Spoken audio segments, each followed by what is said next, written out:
জন্মাষ্টমী, তাই একটু জন্মাষ্টমীর নিয়ম পালন করব আমার মতন করে। চলো তাহলে শুরু করি। আজকে জন্মাষ্টমীর আগে আমি অভিষেক করব সব ঠাকুরকে। গোপুকে, আমার গোপুসোনাকে দেখো, গোপুসোনা আমার ছোট্ট একদম বেবি গোপুসোনা, রাধা কৃষ্ণ সবাই আছে আমার। তাদের সবাইকে আমি একটু এই যে সব দিয়ে স্নান করাবো। দুধ, গঙ্গা জল, অঘরু, গোলাপ জল, মধু, ঘি সব দিয়ে আমি একটু করে নেব আগে অভিষেকটা। চলো তাহলে আগে আমি অভিষেক করে নিই। জামা কাপড় ছাড়িয়ে দিই গপুকে, আমার সোনা গপু। চলো শুরু করি আজকে জন্মাষ্টমীর পুজো। এবার স্নান করাবো। এই যে সব দিয়েছি, এর মধ্যে দুধ দিয়েছি, গঙ্গার জল, মধু, তারপরে ঘি, অঘরু, তারপর হচ্ছে গোলাপ জল, চিনি সব এর মধ্যে দিয়েছি। দিয়ে এবারে আমি একে স্নান করাবো।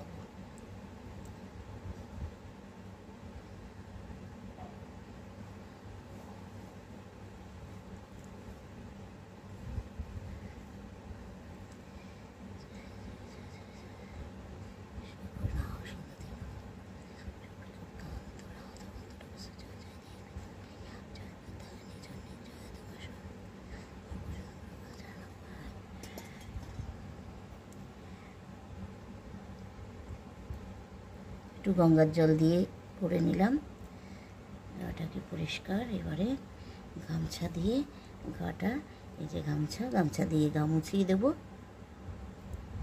রাধা আর কৃষ্ণকে করাবো। এই ঠাকুর আমার শাশুড়ি মায়ের, তার শাশুড়ির মায়ের ঠাকুর আজও আমার কাছে আছে। আমি এখনও পুজো করছি, তো অনেক দিনের ঠাকুর। চলো, এই যে কৃষ্ণ আর রাধা, এই যে কৃষ্ণকে করাই।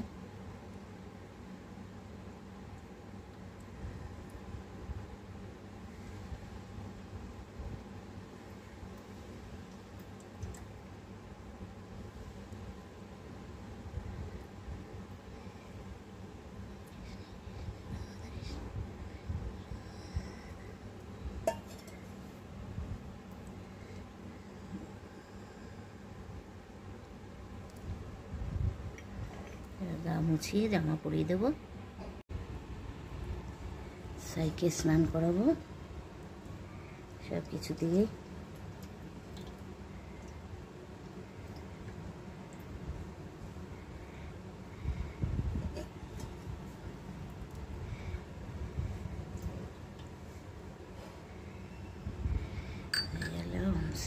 দেখো স্নান করিয়ে সাজিয়ে দিয়েছি পুরো,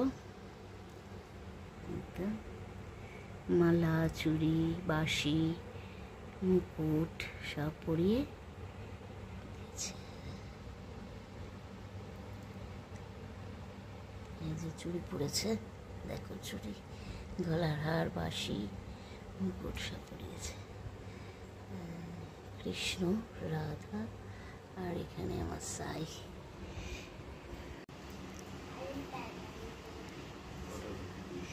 এই ফুল সাজিয়ে নিয়েছি, মালা আছে, এখনো মালা পরানো হয়নি। তিনজনকে, আমার শারদা মাকে পরাবো, মা তারাকে পরাবো, আর সাই বাবাকে পরাবো। এখানে ছোট্ট আসন আমার, যার জন্য অসুবিধা হয় খুব।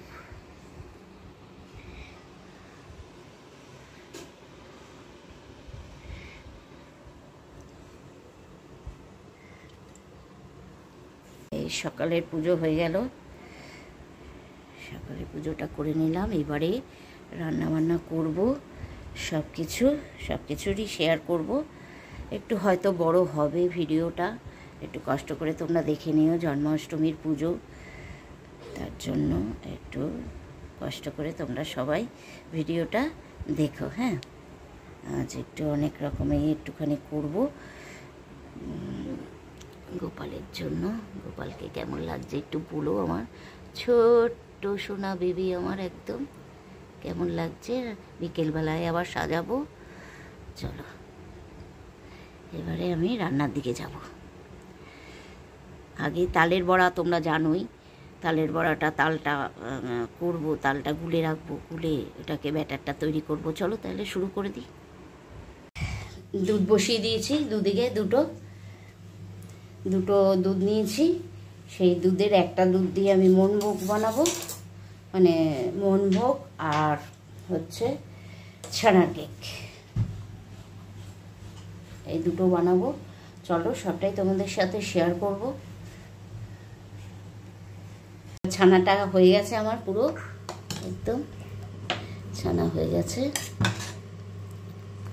এবার এটাকে আমি ঠান্ডা জল দিয়ে ভালো করে ধুয়ে নেব ছানাটা। তারপরে ছানাটা দুরকম, একটা ছানা করব আমি গোপালভোগ, আর একটা দিয়ে করব আমি ছানার কেক। দুরকম এই ছানা দিয়েই করব, হাফ করে নেব আমি ছানাটাকে। দেখো মা করছি এটা তালের বড়ার জন্য, দেখে নিই।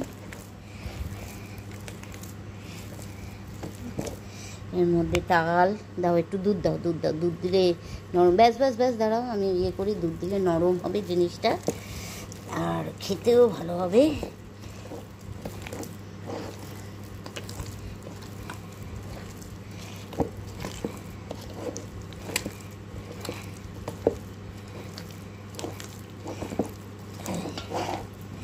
আর একটু দাও সামান্য,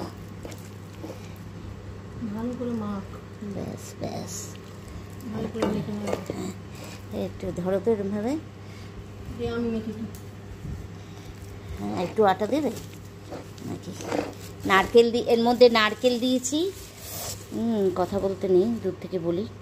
নারকেল আর দিও না, আটা দিও না, আর নারকেল, আটা আর তাল, চিনি দিয়েছি। আমি সুজিটা স্কিপ করে গেছি, সুজিটা আমি দেব না। মালপোয়াতে আমি সুজি দেবো, তালের বড়াতে আমি সুজি দেব না।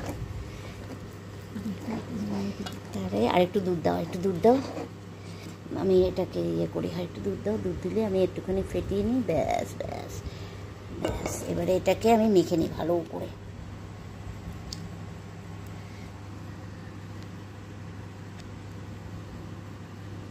এই যে এবারে মালপোয়ার দুধ দিয়েছি, দুধ লাগবে আরও, নারকেল আর সুজি,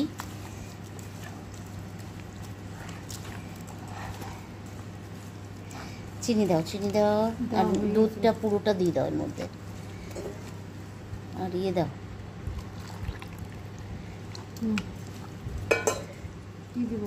আটা, হয়ে গেল আটা।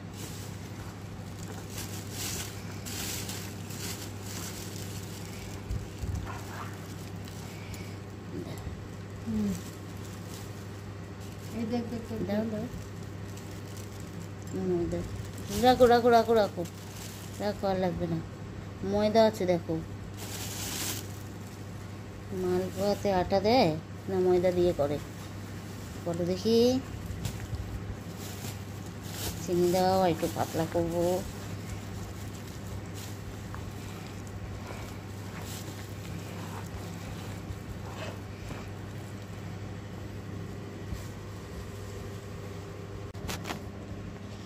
এই ছানা নিয়েছি, ছানাটাকে আমি হাত দিয়ে জল ঝরিয়ে নিয়েছি, ভালো করে জল দিয়ে ঝরিয়ে নিয়ে হাত দিয়ে এরকমভাবে নিয়ে এটাকে ভালো করে স্ম্যাশ করে নেব, একদম স্মুথ করে নেব, যাতে কোনো দানা না থাকে ছানাটার মধ্যে।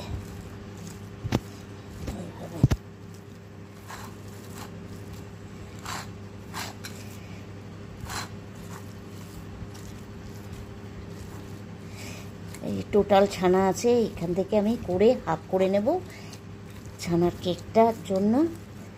আর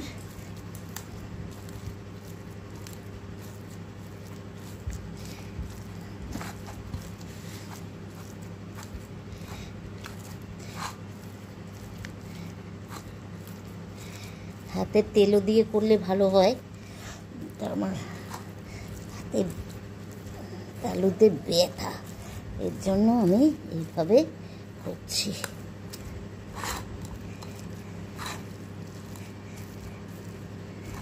এভাবে করে নিই আমি পুরো ছানাটাকে, এইভাবে পুরো ছানাটাকে করে নিই, করে নিয়ে হাফ করে নেব। হাফ মানে হাফ নয়, যতটা কেকের দেব, কেকের মাপ তো আছে, সেই মাপ অনুযায়ী আমি ছানাটাকে ইয়ে করে নেব। কতটা কেক করব বাটিটা দেখাবো, সেই বাটির মাপে আমি এটাকে করে নেব।